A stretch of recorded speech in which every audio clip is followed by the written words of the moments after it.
आपके बीच में रखना चाहता हूं। पीछे जो मेरे बुजुर्ग बैठे हैं, मेरे पिता तुल, आज आपकी उम्र सबकी 60 और 70 साल की हो गई है। मेरी माता बहनें भी यहां बैठी हैं। आपसे पूछना चाहता हूं कि पिछले 40-45 सालों से जिन नेताओं को आप वोट देते आ रहे हो, उन नेताओं ने आपके लिए आज तक क्या काम किया जिससे आपके परिवार का, आपके समाज का, आपके बच्चों का भविष्य सुधरा हो, आपको अच्छी शिक्षा मिली हो, अच्छा रोजगार को मिला हो। यहाँ अस्पतालों की स्थिति कितनी खराब है, बिजली नहीं मिल पा रही है। मैं आपसे पूछना चाहता हूं, कब तक आप हाथ पे हाथ धर के बैठे रहोगे? पूरा जीवन आपका, आपने जब पहला वोट दिया होगा आप जवान थे, आज आप वृद्धावस्था की ओर आ गए हो। मेरे नौजवान, मेरे भाई, इनको मैं धन्यवाद देना चाहता हूं कि पिछली बार भी चुनाव में इन्होंने बढ़ चढ़ कर हिस्सा लिया और मेरे हौसलों को पस्त नहीं होने दिया। मेरी माता बहनों, मैं आपसे इसलिए कह रहा हूं कि फिर वो नेता आपके बीच में आएंगे, वो 3 रुपया हर बार बदल के आपके बीच में आते हैं। आप देखिए क्या हालत कर रखी है। थाने से मंत्री जाती है, अस्पतालों से मंत्री जाती है, सब जगह पैसे का खेल चल रहा है, खुला खेल। हमारे लिए जवान बच्चे हैं, अगर हमारे यहाँ पे कोई नेता कोई फैक्ट्री लेके आता, कोई कंपनी लेके आता, हमारे नौजवान बच्चों को रोजगार मिलता, अस्पतालों में जाते हैं, अच्छे डॉक्टर मिलते, ये लड़ाई कौन लड़ेगा? आपको सोचा होगा अब के वो आपके बीच में आए तो उनसे पूछना कि आपको 2 बार 3 बार 4 बार विधायक बना दिया, 20-20 साल दे दिए एक आदमी को, उन लोगों ने क्या किया? अब मैं आपसे इतना इसलिए कहना चाह रहा हूं कि अगर आप नहीं जगे तो फिर से वही लोग आ जाएंगे जिन्होंने इस कठुबर को अखाड़ा बना दिया, जातिवाद का जहर बोल दिया। वो लोग आपको और हमको जब चुनाव आते हैं झूठे वादे करके बेवकूफ बना के चले जाते हैं। मैं आपके बीच का यही कठुबर का रहने वाला हूँ। एक गरीब किसान के घर में जन्म लिया, मेहनत मजदूरी करके मेरे माँ बाप ने मुझे पढ़ाया। फिर आपसे भी कह रहा हूँ मेरी माता बहनों, अपने बच्चों को पढ़ाना है।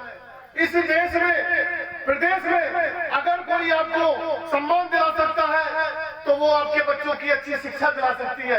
अगर मैंने भी अच्छी पढ़ाई नहीं की होती तो मेरी हैसियत नहीं थी कि मैं लोगों के सामने आज कठुबर में जो बदलाव करने की, जो हमने एक योजना बनाकर हम लोग एक लड़ाई लड़ रहे हैं कि हमें कठुबर के अंदर बदलाव करना है, हमें इन तीनों नेताओं को यहाँ से उखाड़ के फेंकना है और नया इतिहास बनाना है। तो नया नौजवान बच्चा आएगा, जिसको आगे बढ़ना है वो काम करेगा।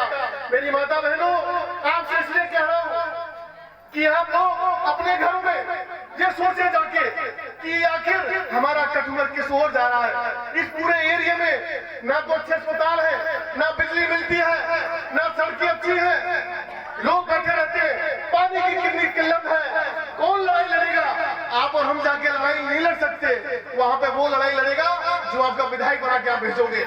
इसलिए आप लोगों ने अगर ये मन बना लिया और आपके इस बेटे को एक बार मौका दे दिया तो आपको भरोसा दिलाता हूँ आने वाले दिनों में आपका बेटा जो ये काम इन लोगों ने पिछले 45 सालों में नहीं किया, आपका बेटा 5 सालों में करके दिखाएगा, ये भरोसा दिलाता हूँ।